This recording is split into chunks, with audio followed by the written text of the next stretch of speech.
Muito boa tarde para você que nos acompanha por meio das redes sociais do Jornal Diário do Iguaçu, recebendo no nosso talking de hoje, senhor deputado estadual Jair Mioto. Muito boa tarde, seja muito bem-vindo. Boa tarde, Igor, e toda a nossa audiência aí do Diário do Iguaçu. Um prazer estar com vocês nessa tarde, antes do jogo do Brasil, mano. É nóis. Pré-jogo do Brasil, né?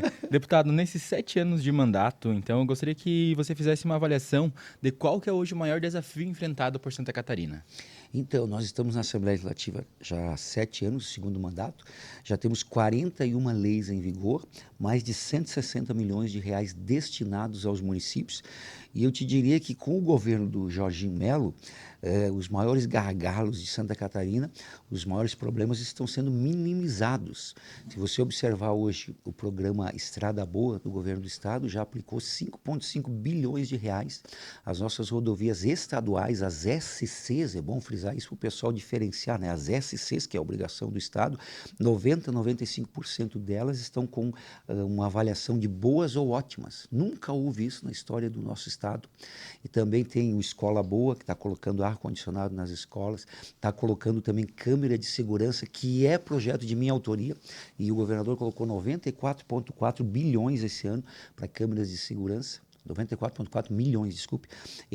Você vê, a universidade gratuita está chegando a 60 mil estudantes fazendo universidade de graça. Hoje, lá em Xanxerê, um senhor veio me agradecer, falando, olha, fala o governador Jorginho da nossa gratidão, a minha filha está fazendo medicina de graça, é R$ 1 milhão o curso, é 15 mil por mês, em 5 anos e meio. E, além disso, o Estrada Boa Rural, vários programas, cirurgias eletivas, mais de 1 milhão e 300. Então, se você me perguntar, e o único governador que não aumentou imposto, né? Qual é o grande gargalo de Santa Catarina hoje? Eu te diria logística. E aí você vai entender por que eu entrei falando de Estrada Boa. Porque nosso estado ele é cortado por 16 BRs. 16. A maioria delas ou foi criada ou foi feito a maior parte dos investimentos na década de 60, 70. Justiça seja feita, nenhum governo olhou muito para as nossas estradas, mas o nosso grande gargalo hoje, nenhum governo federal, nosso grande gargalo hoje é a rodovia, o escoamento da produção. Aí o governador Jorginho agora lançou a Via Mar, um projeto de 145 quilômetros que vai ligar Joinville até o contorno viário de Florianópolis, 8 bilhões de investimento, 2,2 bilhões já está guardado e é o primeiro lote que deve começar daqui a 90 dias.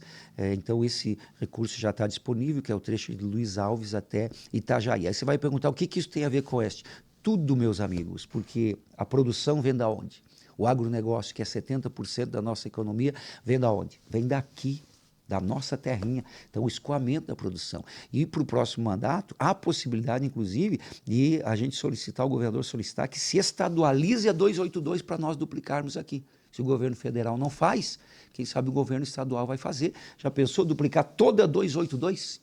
Aí, meu Deus do céu, aí a nossa produção, aí a nossa economia vai voar mais alto do que está voando até agora. Deputado, você falou uma questão muito interessante sobre logística.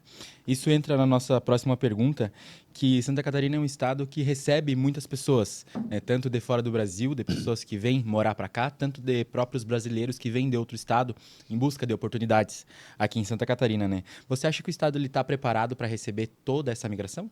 Então, nós recebemos 500 mil de pessoas recentemente, migrantes e imigrantes, como você falou, de outros estados, mas também de outros países. E ainda temos carência de mão de obra. Aqui no nosso estado não falta emprego. Só não trabalha quem não quer, né? Ou quem quer escolher muito o que vai fazer, né? Eu acho que no início, né, a pessoa, quando começa, às vezes tem que se sujeitar a fazer um trabalho que não seja exatamente a sua área de formação, mas depois ela vai crescendo. Você pode entrar na empresa como auxiliar administrativo, mas daqui a pouco você vira gerente, vira diretor e quem sabe vira até sócio e monta a sua empresa. Então, é o início. Mas eu te diria que o grande desafio do próximo mandato, além da questão da logística, que de que adianta a gente ter os 4 portos no norte e no Vale do Itajaí, que é Itajaí Navegantes, Itapuá, São Francisco. Agora o Porto de Imbituba, já está vindo daqui a pouco a ideia do de Laguna. Vai virar 6, daqui a pouco mais um outro, se não tiver a logística. Mas também uma das coisas que tem que estar no nosso radar é a infraestrutura para o crescimento, para a explosão demográfica que está vindo para o estado. Daqui a pouco nós estamos com 10 milhões de habitantes. Nós temos que ter estrutura de saúde, hospitais, escolas, nós temos que ter toda uma estrutura também dos municípios, né, de creche, tem a situação das pessoas em situação de rua. Então, são novos desafios que vêm para o nosso estado. Nós temos também a questão da energia, o governador está fazendo, já fez mais de 1.000 quilômetros de energia trifásica, tem toda uma situação, a questão do abastecimento de água, esgoto, tudo isso, essa estrutura, tem que vir na frente para a gente poder suportar, dar suporte a essas pessoas que estão escolhendo Santa Catarina para aqui viver, para aqui morar. Deputado, e o senhor costuma defender pautas ligadas aos valores da família, liberdade, né? Como que essas bandeiras influenciam na sua atuação na Assembleia Legislativa? Nós temos várias leis que dizem respeito aos princípios cristãos, que é a base da sociedade, né? Nós precisamos entender que os princípios cristãos foram a base de tudo que nós construímos até chegar aqui. Então, é importantíssimo nós defendermos e, claro, respeitarmos quem pensa diferente, mas não há como nós dissociarmos os princípios cristãos de toda a base do direito, toda a base moral, ética da nossa sociedade. Então, nós defendemos, eu fiz uma lei, por exemplo, o governador sancionou, que proíbe danças eróticas nas escolas. Como é que você vai colocar crianças menores de idade, de ensino fundamental, em trajes sumários, fazendo danças, coreografias, ouvindo músicas de duplo sentido? Então, são situações que nós precisamos entender que não se pode roubar a inocência das crianças. É igual você querer ensinar ideologia de gênero para as crianças nas creches, no ensino fundamental. A ideologia de gênero é uma teoria.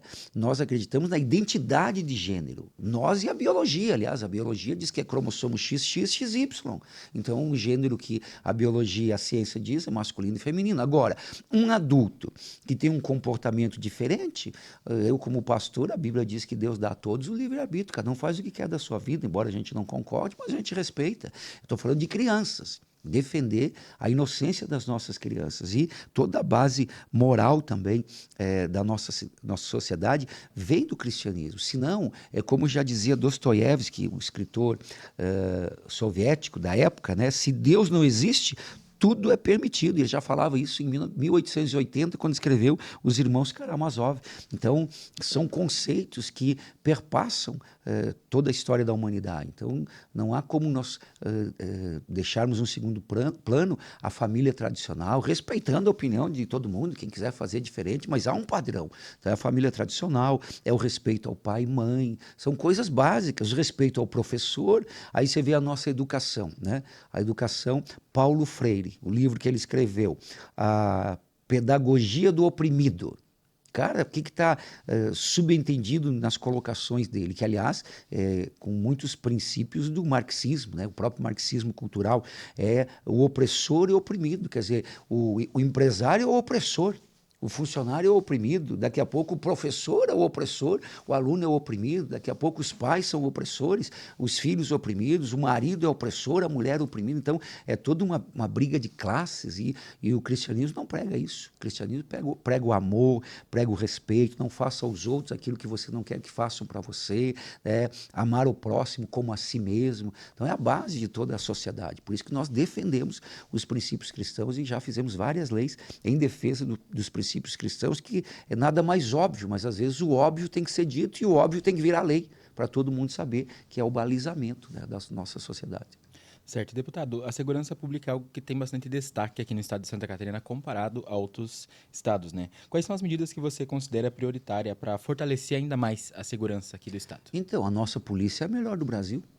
Aqui em Santa Catarina, eu lembro do episódio, há alguns meses atrás, teve um jogo, acho que foi em Porto Alegre, do Inter com não sei quem, e esse pessoal estava passando por Itapema, os ônibus, e aí isso foi manchete estadual e nacional, aí eles começaram a fazer lá alguma algazarra, alguma confusão, e alguém ligou para mim, eu estava num roteiro, acho que aqui no Oeste até, alguém ligou para mim, e aliás, a minha esposa ligou para mim, amor, é isso, tem um pessoal da igreja lá, trancou tudo, tá um alvoroço lá, umas torcidas e tal, e eu sem saber de nada, eu disse assim, olha, não se preocupe, que a nossa polícia já vai dar jeito nisso. E tá as fotos aí, fui lá, a nossa polícia colocou os torcedores que estavam fazendo bagunça de joelhos, você deve lembrar disso, Igor, e daqui a pouco o pessoal já tinha colocado ordem na casa.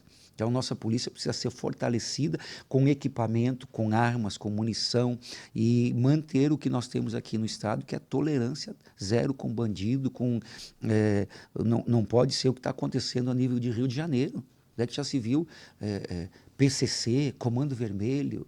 Isso, se houver o rigor do Estado, não se cria.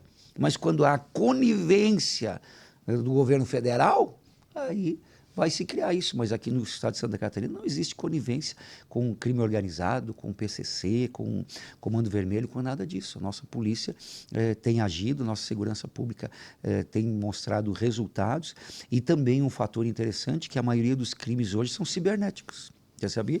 A maioria dos crimes hoje são cibernéticos. Dificilmente alguém vai entrar na tua casa para levar uma televisão, para levar um computador. Eles vão tentar hackear a tua conta no banco. Eles vão tentar empurrar um golpe. Os golpes, um golpe ali para você. Para pessoas mais idosas. Exatamente. Né? E uma coisa, se me permite, até a minha opinião, uma coisa que está levando muito dinheiro do brasileiro hoje é o cassino que já está aqui. E a gente falava nunca liberar cassino no Brasil, mas já está liberado. O cassino está aqui hoje. É o tigrinho, é as próprias bets, né? Que ninguém tem muita coragem de falar sobre isso. Eu falo. As bets estão viciando as pessoas. Eu conheço muitas pessoas que estão falidas, que estão devendo por causa de tigrinho, por causa de bet. Então, é uma situação falando de crime cibernético, mas tem umas coisas cibernéticas aí que a gente tem que repensar também, as oficializadas, né? Mas eu te diria que a nossa segurança pública é investir em armamento, é investir em viatura, dar condições de trabalho, valorizar a nossa PM, para que a gente possa estar cada vez mais melhorando nessa área de segurança pública. Com certeza. E ao longo do seu mandato, deputado, o senhor já destinou emendas parlamentares para diferentes regiões do estado, né? Quais áreas têm recebido mais prioridades e quais resultados que já podem ser vistos? Então, nós já liberamos mais de 160 milhões de reais em emendas e recursos para os municípios. A região que mais a gente investe é a região oeste, mais de 58 milhões, acho que está aí, né? Acho que aqui na última página. O que está aí? 58 milhões, se não me engano? 57 para a região oeste, 59, 59,7 milhões já liberamos para a região oeste. Então é a região que mais a gente investe, só que em Chapecó são 14 milhões, 2 milhões e 500 foi pago agora, sexta-feira, que termina o prazo, né, do pagamento das emendas, 2 milhões e 500, 2 unidades de saúde, né, lá da Água Amarela e também do Paraíso, que é recurso nosso, também lá na IFAP, no posto de saúde, várias unidades de saúde que a gente destinou recursos para pintura, enfim, temos muitos recursos na saúde, mas também para infraestrutura, para rodovia, para hospital regional, muitos recursos destinados também à educação, esporte, assistência social, várias áreas que a gente investe aqui no oeste e também em todo o estado. A segunda região que mais a gente ajuda é a região sul, está com quase 40 milhões, e as demais regiões também a gente tem investido recursos nos diversos municípios, nas diversas regiões do estado. Deputado, em um momento que muitos brasileiros demonstram desconfiança em relação à política, que mensagem que você deixa aos catarinenses? Então, esse ano é um ano importante, é um ano de posicionamento. Eu acho que a omissão cobra caro, porque cadeiras vão ser ocupadas. E se a pessoa não votar, alguém vai votar por ela. Se a pessoa não decidir, alguém vai decidir por ela. Então, acho que a população deve se preocupar em conhecer a história das pessoas e conhecer o histórico dos candidatos, saber qual a ideologia de cada candidato também, porque hoje o mundo ocidental está dividido. O pessoal fala essa questão de polarização aqui do Brasil, mas já existia isso na minha época de criança, era Arena e MDB. Já era assim. Depois era PSDB e PT.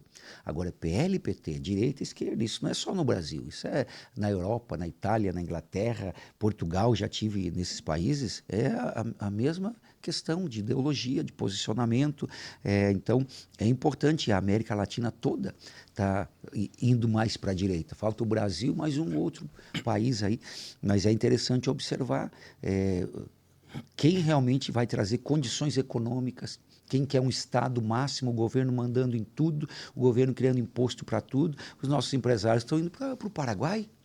Eu visitei um recentemente que ele produz colchões de grafeno e dá o mesmo efeito como quando você põe o pé na terra, o pé na areia, que é bom para a saúde, né?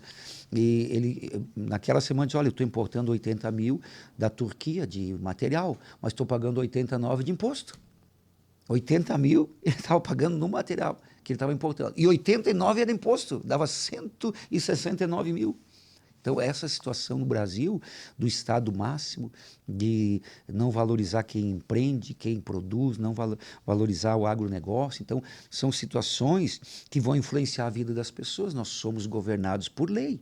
Ninguém pode fazer ou deixar de fazer nada, a não ser por força de lei. Quem faz as leis? As pessoas em quem nós votamos. Então, como é que eu não vou votar? Como é que eu não vou escolher?